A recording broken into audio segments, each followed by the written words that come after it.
The David Pakman Show at davidpakman.com.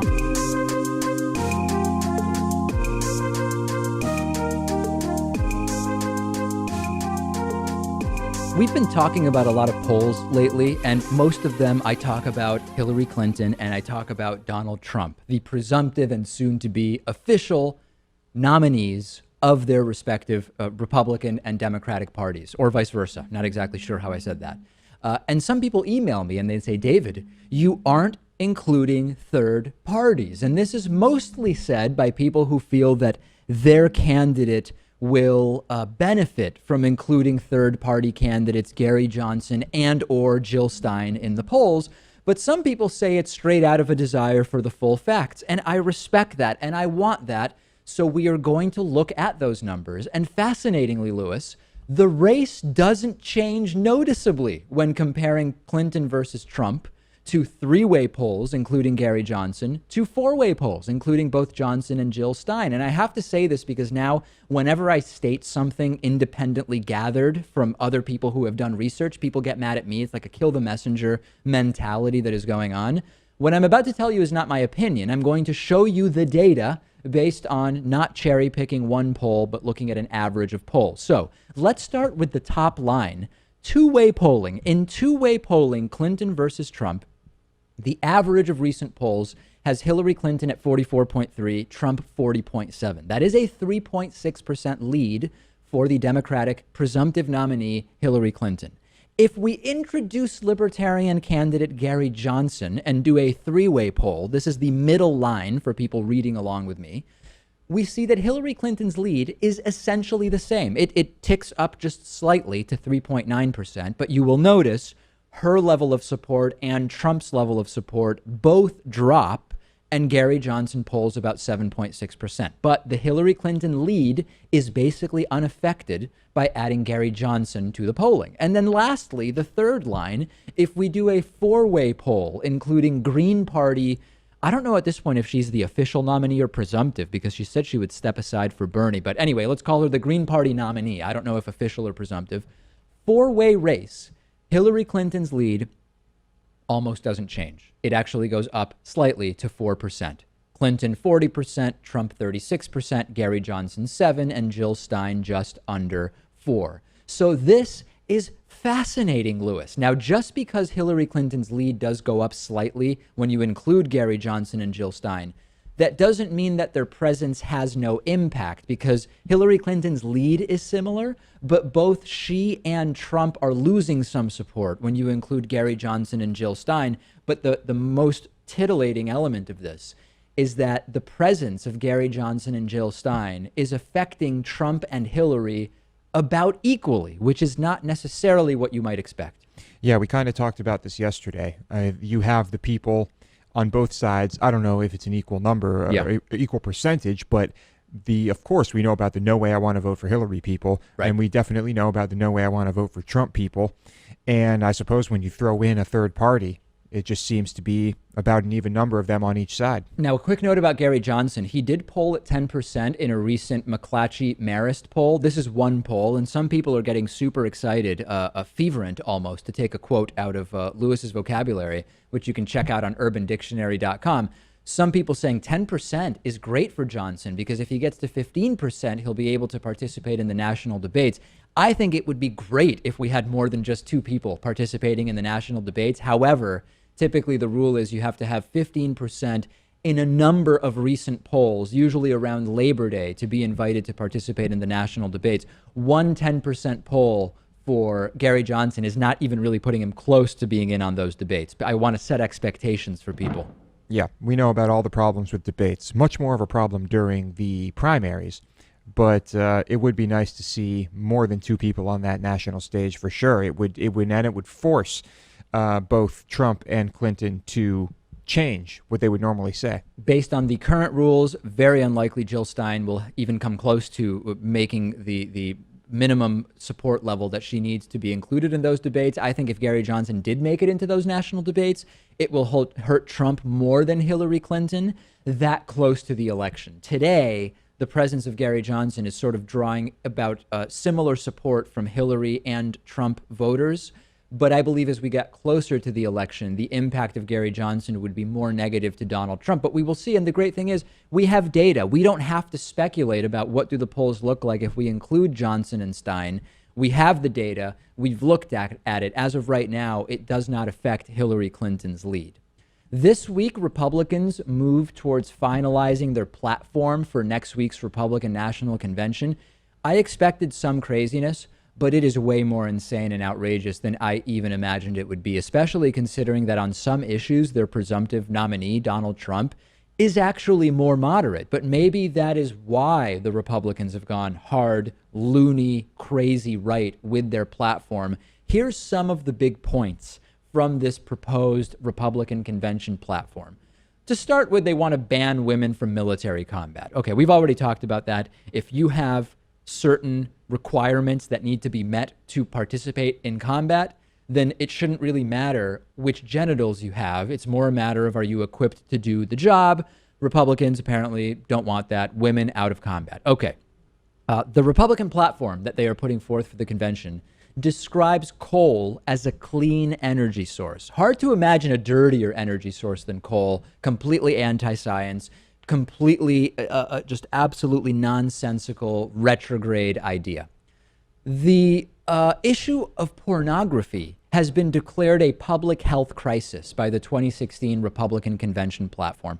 What planet are they living on where you say we are laying out our broad political strategy for the future of our country, and we're going to focus on porn as a public health crisis? They've also rejected efforts during these meetings around the platform by moderates to add some non-discrimination language for LGBT individuals. I mean, this is just like such a minor basic thing, and they couldn't even agree to do that. That's been rejected. And this is where it really goes cuckoo for Cocoa Puffs. The Republican platform is demanding that lawmakers use religion as a guide when legislating, and that, quote, that man-made law must be consistent with God-given natural rights. Oh, man. Depressing.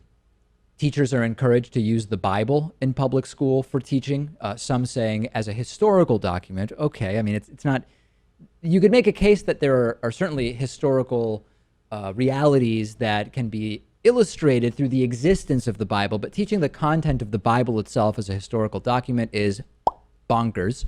Calls for overturning that Supreme Court gay marriage decision, of course. I mean, that is clearly a done deal. They're still talking about that. They also want to appoint Supreme Court justices that respect traditional family values, traditional, of course, meaning religiously oriented and hugely anti-gay. And lastly, the Republican Convention platform for 2016 wants to promote state laws to limit which restrooms transgender people could use. Can you think of a bigger waste of time for a national political platform? And lastly, the 2016 Republican Convention platform wants to make it very clear, Louis, that parents should be free to send their LGBT kids to gay conversion therapy, which fortunately has been banned by California at least. Forget about Trump, Louis. This is about a party that has gone insane. These are anti-scientific provisions. These are provisions that violate the spirit of the Constitution in terms of breaking down separation of church and state. This is the equivalent of an ostrich with its head in the sand. Yeah. We've discussed for years that they need to move more to the center if they want a chance at keeping people in office in the future. The Republican Party I'm talking about, of course. And they seem to be getting more extreme. I mean, it seems that every year they are pandering to fewer and fewer people.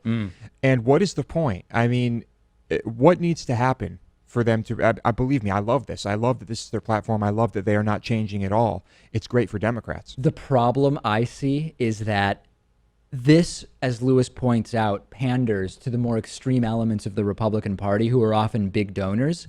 But a lot of the sort of alt-right Trump supporters are just going to ignore this because they'll say, yeah, you know what? I don't agree with a lot of that stuff. But I'm not voting for Hillary. I'm voting for Trump. Trump wants to build the wall. He wants to ban Muslims, although does he really at this point? We don't really know. And they will just say, I can swallow this stuff, right? I can deal with this stuff, although I don't like it, because big picture, Trump, Trump, Trump. And that's the danger, that in a way, this is indicative of the fact that the problems with electing Trump are way bigger than electing Trump. It's also this ludicrous platform that they've put together. Yeah. But many of the alt-right trumpeters, Trumpists, whatever you want to call them, just will ignore it. And they'll say, hey, I can compartmentalize. That stuff doesn't resonate with me, but who cares? I'm still voting Trump. No doubt. And I'm not as concerned with Trump. When I look at this list, I know that this is not Trump's platform, right? He is not concerned with most of the things on this list. And as president, I don't really know what he'll do with regard to it. But the nuts that might get elected at the state level and Congress, that is a bit more disturbing. You have to assume, though, that as time goes on, they're just going to start disappearing. Well, that's the scary thing, because on the one hand, much of these convention platform bullet points, number one, aren't even things the country by and large agrees with at this point. The country has moved to the left on a lot of these issues. So that's a complete and total disconnect. The other disconnect is that a lot of these things don't coincide with Trump's platform. And many of the things that are in Trump's platform will never happen, right? The Muslim ban will never happen. Building the wall will never happen. Changing libel laws to sue journalists will never happen. So it's a complete guessing game as to what would a Trump Republican administration do, because most of the stuff the Republicans have put together aren't even things that are even feasible or popular with much of their base. Yeah. And many of the things Trump are suggesting are just total laughable non-starters. I have no clue what they'll do. Maybe nothing. Yeah. I mean, would Trump veto some crazy transgender bill that appears on his desk? Right. What would he veto that would come from these nuts? It could get pretty crazy. Send me your thoughts on this. I'm on Twitter at dpacman. Lewis is on Twitter at lewismotamedi. The David Pakman Show at davidpakman.com.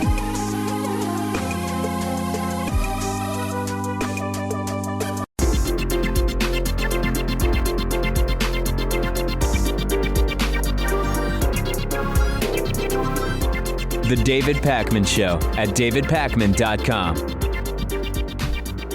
Today's new member of the day is James Greiner. James Greiner, thank you so much for being a David Pakman Show member. Sample all of the member benefits, including the bonus show that James gets at davidpakman.com/membership, and also special announcement. Sometimes we just have to do this. Yesterday, a new member named Jacques Schumacher signed up. The email you used, Jacques, is bouncing back. So I know that you have not received your login info. The only email we have is one that's bouncing back. So please email in through our contact form and give us some other way to contact you, because we're aware of the problem, but sadly, the only communication method we have is one that is not working. But for everybody else, davidpakman.com/membership. And of course, if you ever shop on Amazon.com, davidpakman.com/Amazon is the place to go before shopping. I have a great documentary to recommend to you today called Big Men. It is the story of the uncovering of oil in Africa, and it follows Dallas-based oil company Cosmos Energy from 2007 to 2011. And you really see the entire process of finding oil, potentially finding oil in Africa, in Ghana specifically, and the entire system of lobbying and schmoozing and regulations and everything that goes into trying to go overseas to Ghana and start monetizing an oil field. Everything about it is fascinating. The way it's filmed is fascinating. While in Africa, they break from Ghana and go to Nigeria and show you the totally corrupt world of oil in Nigeria. And this is the craziest thing. You know, Lewis, I'm a huge critic of the oil industry and of these oil tycoons and blah, blah, blah. In following them in the film Big Men through this multi-year process, I do actually start to sort of empathize with their struggle just to run a business. And you really follow some of these people as individuals. And in every way, this is just such a fascinating documentary. It's on Netflix. It's also on Amazon. Mm-hmm. It's a despicable, terrible world. Yeah. Especially in Africa, the oil industry. I was shocked at how ruthless some of the things that are portrayed are in this world. Yeah. It's I've seen some documentaries, not this one specifically, but that cover the same subject matter. And yeah. Wow. Yeah. And I'd be curious for people who have seen it, Did it change your view on the oil industry more broadly? And that could be improve your opinion or hurt your opinion of it. But also, what was your reaction to the individuals, the guys from that Dallas-based oil company, Cosmos Energy? Did you start to, in some way, feel that they were humanized in a way that when you hear about evil ExxonMobil, you probably would never think of? I think it's absolutely fascinating. You can check out Big Men and all of my other recommendations at davidpakman.com/recommendations. Okay, I have something very, very sort of disturbing to tell you about. This is from the Dallas Police Memorial Service that was held in honor of the police officers that were tragically killed by Micah Xavier Johnson in what was a sort of racially motivated attempt to kill white cops in Dallas last week. President Obama and Michelle Obama and former President George W. Bush and his wife Laura Bush all showed up to the memorial service. And it's one thing to show up and sort of appreciate or celebrate the lives or life of the people who have passed away at a memorial service. But George W. Bush genuinely seemed to be dancing like he was at a club and having just a grand old time. And I'm going to play some video for you and sort of describe it for people who are listening. And you'll see that Bush is sort of dancing. I mean, he's acting sort of like he's on some mild hallucinogenic or something, or possibly, I don't know, suffered a small stroke during the event or something like that. But this is very, very strange, isn't it, Lewis? And when you remember all of the sort of strange behavior of George W. Bush, my first reaction was, I really miss this guy in a way. I mean, obviously I don't miss his politics, but you became accustomed to just essentially a buffoonish clown as president of the United States. But this is very strange video, and Michelle Obama visibly uncomfortable by what George W. Bush is doing here, seeming to have a great time. Yeah, he's been known to knock a few back, and so there's speculation that perhaps he was half in the bag here. Yeah. His cheeks are a little rosy. I hope that's not true. Well, I would say that it's not the most insane reaction when you go to an event like this that is very emotional and disturbing, that maybe you feel that it would loosen you up a bit and you might want to knock a few back to help you deal with it better. Wow. And then, of course, there's a tipping point where you have too much and you start dancing like an idiot and it's you just look strange ridiculous. Because when you looked at the video, everybody had sort of a somber and respectful appearance and demeanor, except for former President George W. Bush. Well, maybe he was on something stronger than just alcohol. That is the speculation. I'll remind you also, a quick video. This is no short history of George W. Bush being extremely awkward when dancing is involved. Here is him getting down with African dancers at an event for malaria awareness. And that is a clip that many, many people will remember. I don't know, senility, sleep deprivation, drugs, drinking, nobody really knows, but certainly his behavior more appropriate if he were at a wedding of police officers rather than at a commemoration ceremony or memorial for the deadliest day for law enforcement in the United States, dating all the way back to 9/11. Make of it what you will. Donald Trump and Supreme Court Justice Ruth Bader Ginsburg have been in a back and forth. This has been a sort of hate-filled affair between the two. Donald Trump sort of had the last word, although maybe Ruth Bader Ginsburg did today. Ruth Bader Ginsburg has been very open with her lack of trust and dislike for Donald Trump. She elaborated on her statement, saying that in addition to being a faker, here is a quote from Ruth Bader Ginsburg, he has no consistency about him. He says whatever comes into his head at the moment. He really has an ego. How has he gotten away with not turning over his tax returns? The press seems to be very gentle with him on that. Most of us did know what she's talking about, right? The content of Ruth Bader Ginsburg's statements is not really a surprise. On some level, there were people who appreciated her deciding to call Trump out. On the other hand, especially after she said she can't imagine what the United States would be like with Donald Trump as president, some people reacted and said, the Supreme Court justices are supposed to avoid political statements, political speech. They are supposed to avoid even the appearance of political impropriety or bias. And we've talked about Supreme Court justices appearing at Republican fundraisers, for example, and that is certainly over the line. But there is a case to be made, Louis, that Ruth Bader Ginsburg commenting on an election is over the line, even if what she's saying is completely obvious, completely true and sensible, that the position is one that should not get involved in politics. Maybe she's towing the line, I would say. Yeah. And it's not as if this is one of those cases where there's some ruling to be made, there's a conflict of interest. But there could be.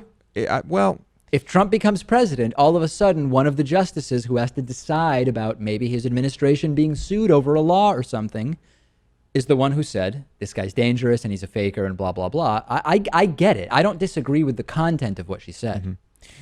But where do you draw the line? Because despite her position, shouldn't she still be able to voice her opinion as Ruth Bader Ginsburg, not the justice? I know what you're saying, but when you're in a position for life that is appointed in this way, maybe there are special rules and you're not supposed to speak in this way publicly. Now, Trump had what some are calling an eloquent and thought-provoking and insightful response to her via Twitter.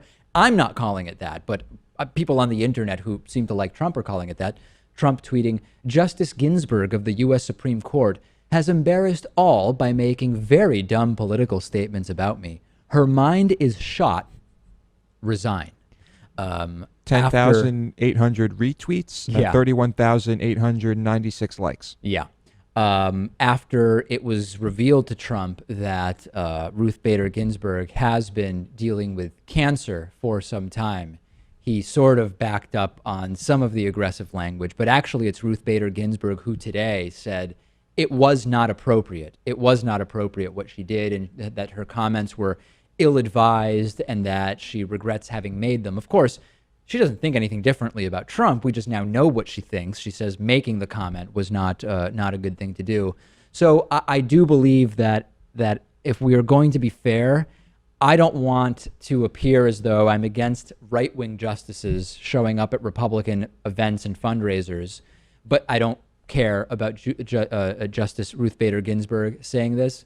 If the belief is all justices, because any topic could come before them at the court, should refrain from political speech, that should apply to everybody, including Ruth Bader Ginsburg, as much as I agree with her. And remember, typically, if you think of the State of the Union addresses, the Supreme Court justices and members of the military, generally speaking, don't react to what the president says. You'll remember Samuel Alito rolling his eyes, and the most sarcastic eye roll that they almost popped out of his head, knocking off his eyebrows.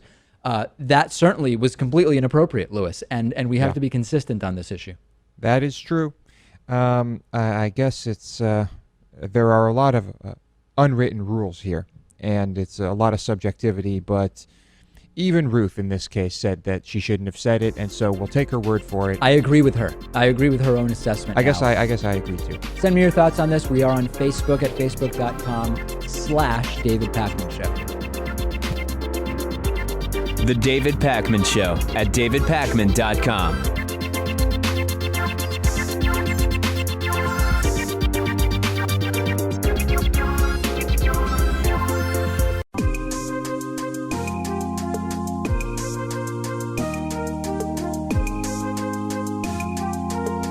Welcome back to the David Pakman Show. It's great to be joined today by former Louisiana State Senator Elbert Guillory. He is currently in a race in Louisiana's 4th District for U.S. Congress. It's so great to speak to you. You have this very interesting backstory where many people know sort of half of it, where you went from being a Democrat to being a Republican. But what many don't remember in that story is that you were actually a Republican first and then became a Democrat for a few years, then back to a Republican. Talk to us about that. Why the multiple party switches? Service.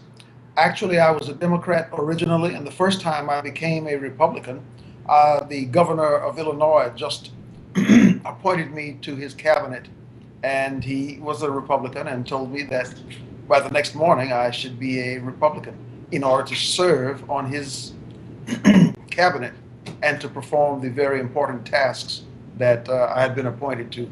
So I became a Republican.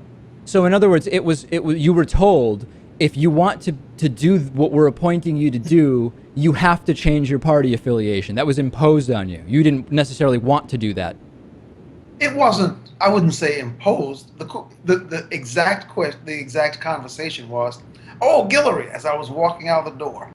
"Oh, Guillory, you are a Republican, aren't you?" And I said, "No, Governor, but I will be tomorrow morning." Wow. And then when you switched back to being a Democrat, you were first running for the state house in what was a heavily Democratic district, District 40. Was that just political posturing? Was it just strategy? I mean, had your political views then changed where it made sense to then be a Democrat once again? It made sense to be a Democrat at that point. And when I switched this time, I switched for two reasons.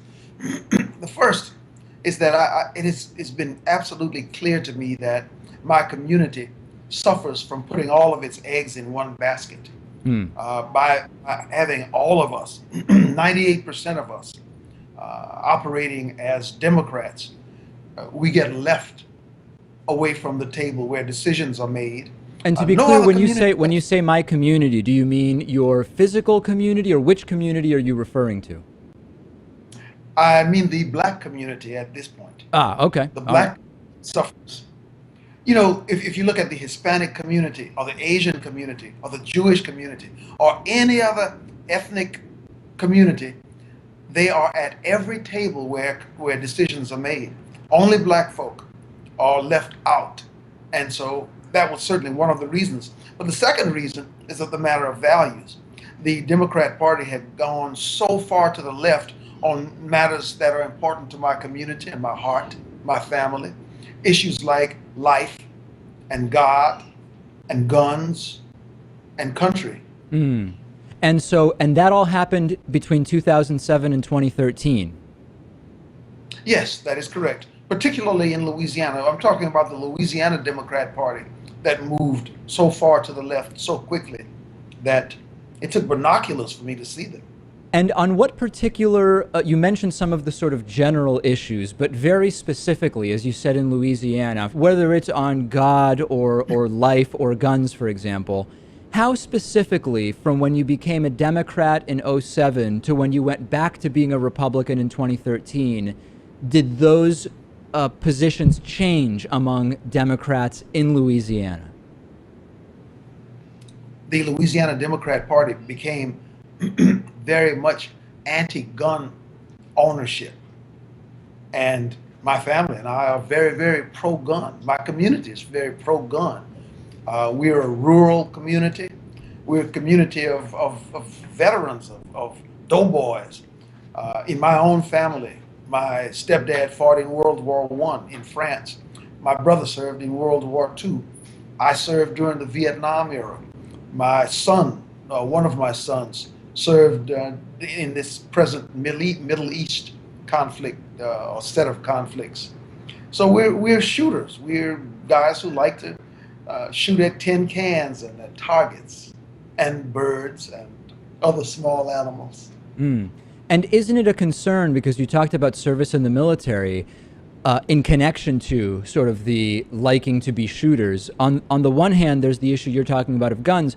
On the other hand, though, there's a really important issue of taking care of our veterans. So it's sort of surprising to me that you would sort of find a comfortable place in the Republican Party when we've seen time and again at the national level, which you're now seeking to join, Republicans who have voted not to properly fund everything from body armor to other supplies for troops. We've seen Republicans vote against health care and really dealing with many of the issues that our troops suffer, including PTSD. It's been Democrats, by and large, of course, with some exceptions, it's been Democrats who want to support the troops in that way, and Republicans who say we just can't afford it. Does that not put you off as a Republican whose family members have served?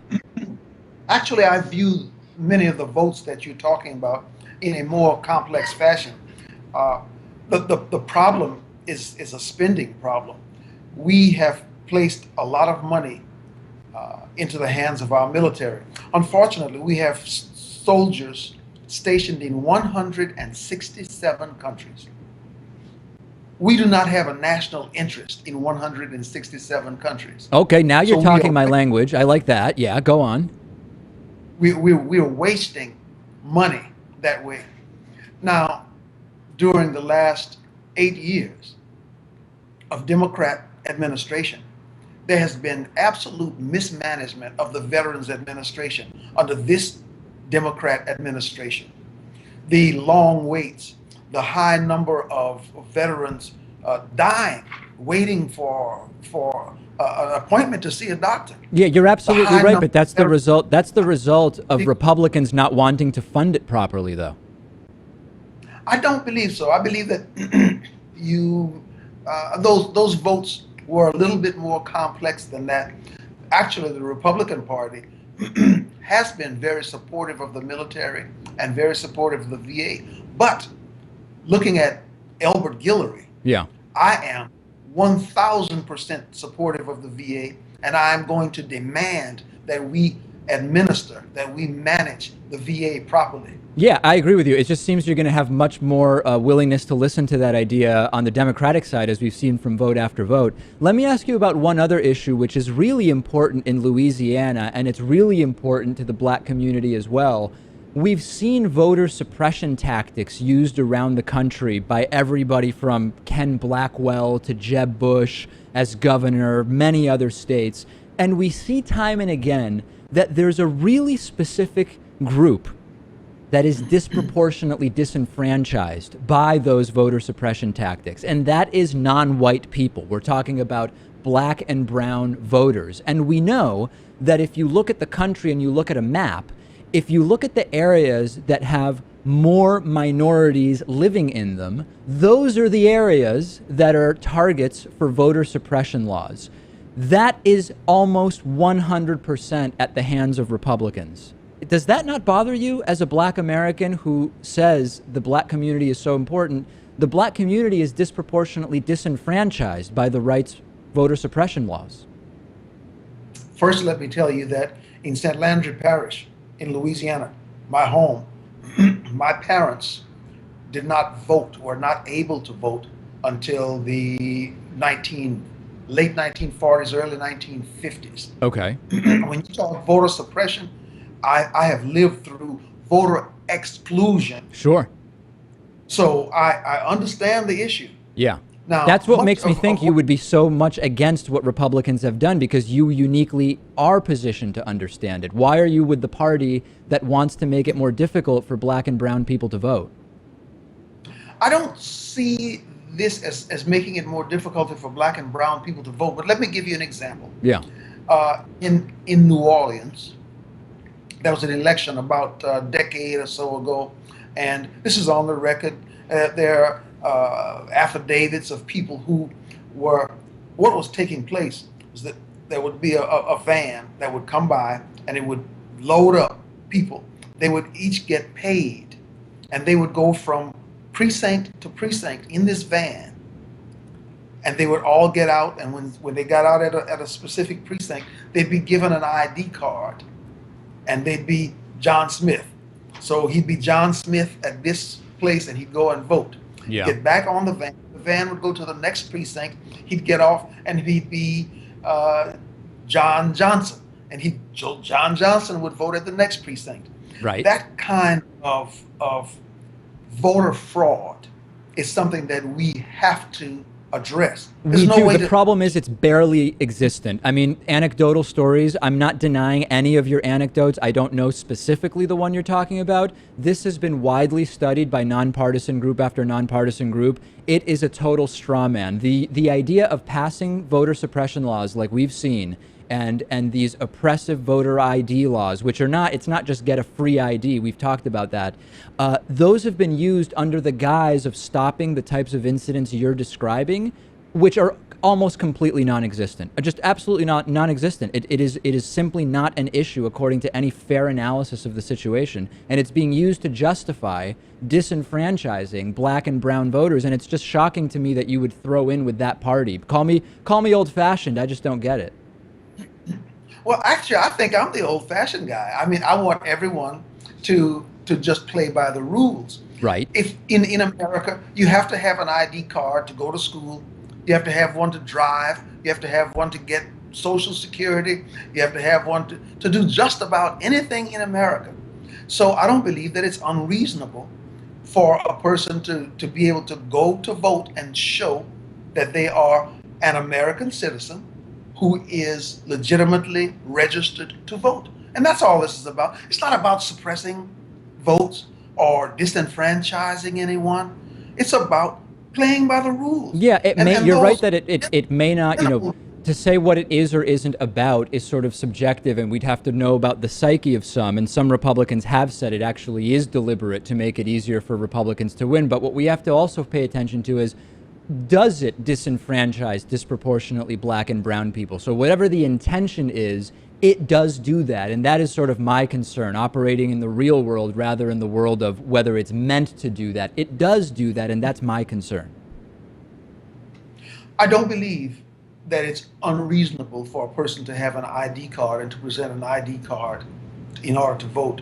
I support having as many people participate, and during my whole career, I mean, I've been involved in politics for 48 years. Yeah. And during that whole career, I've been trying to get people out to vote, motivated to come and vote.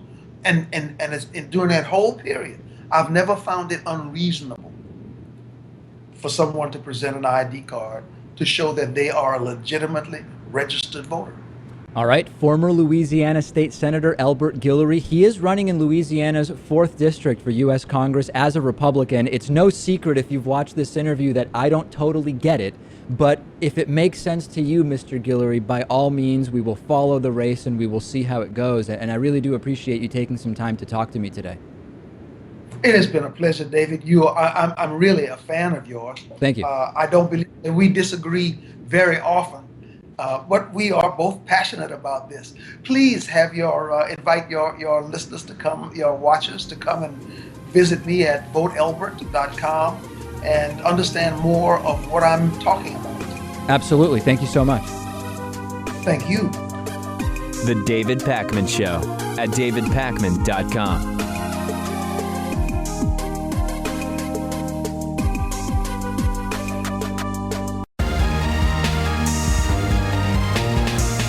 The David Pakman Show at davidpakman.com.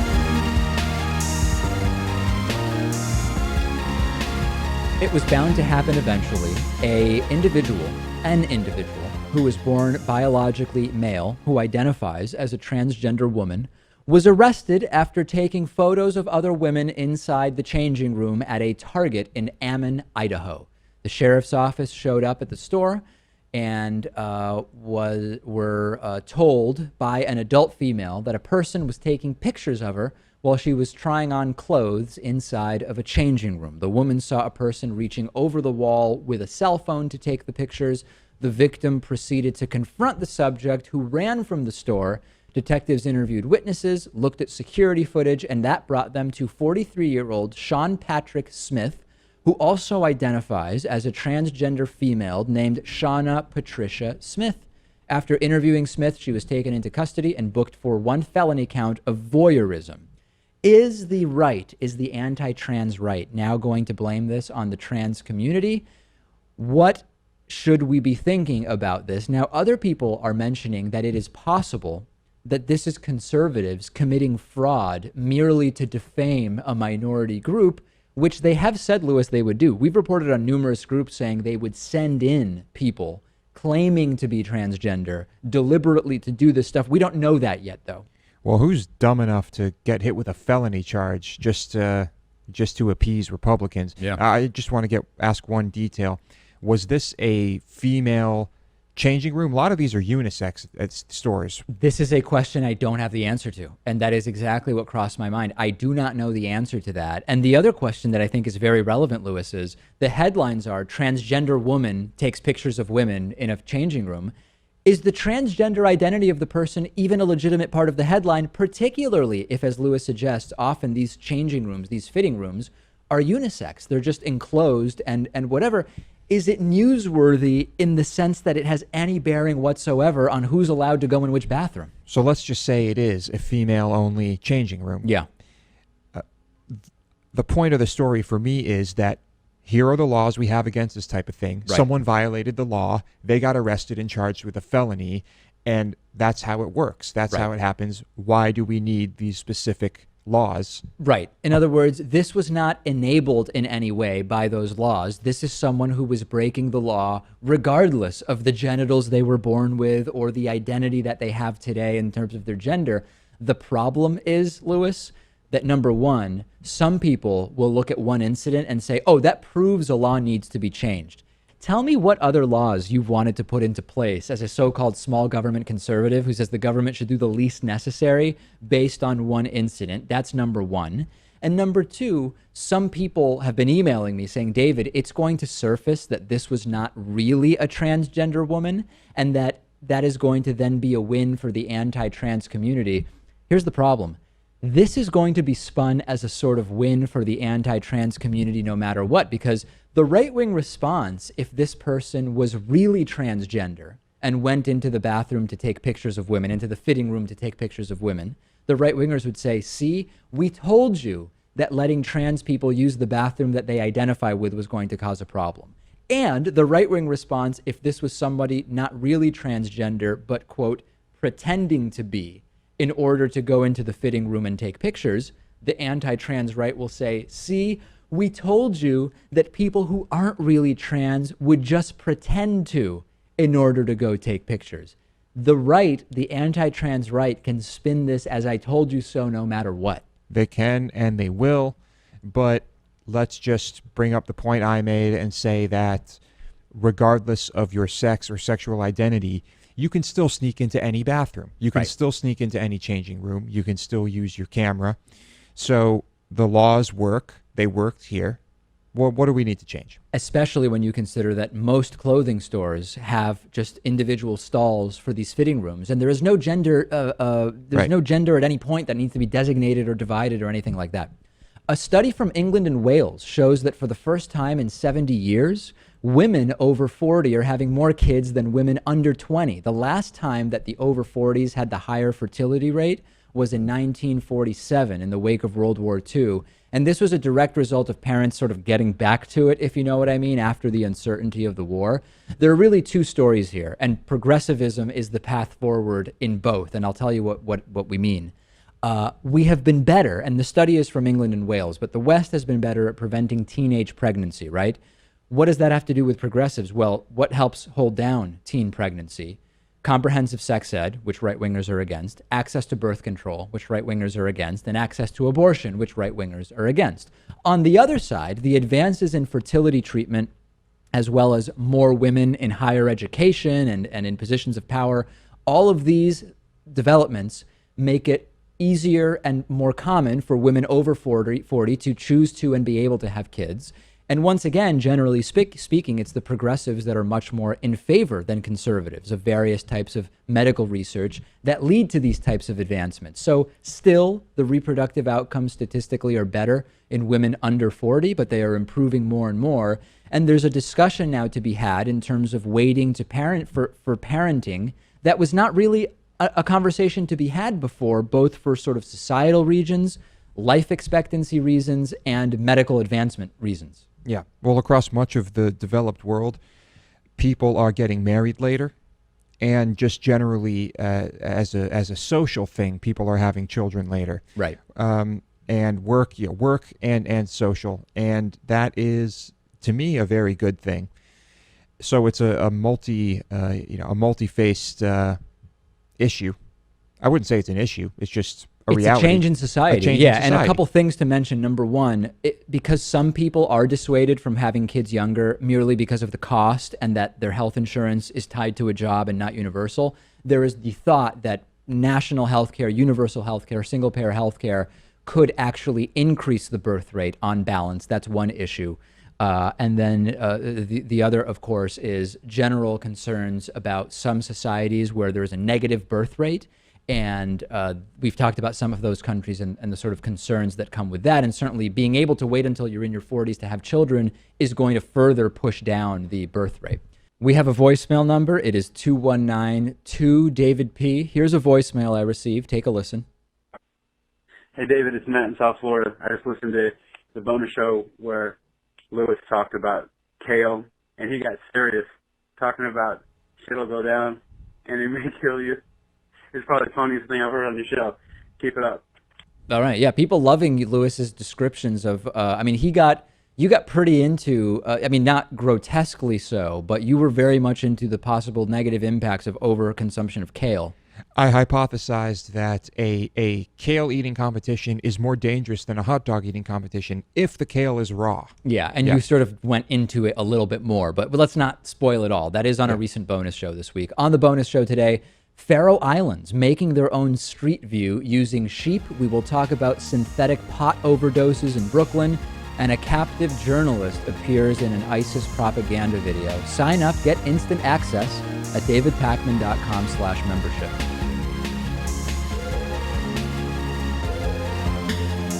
The David Pakman Show at davidpakman.com.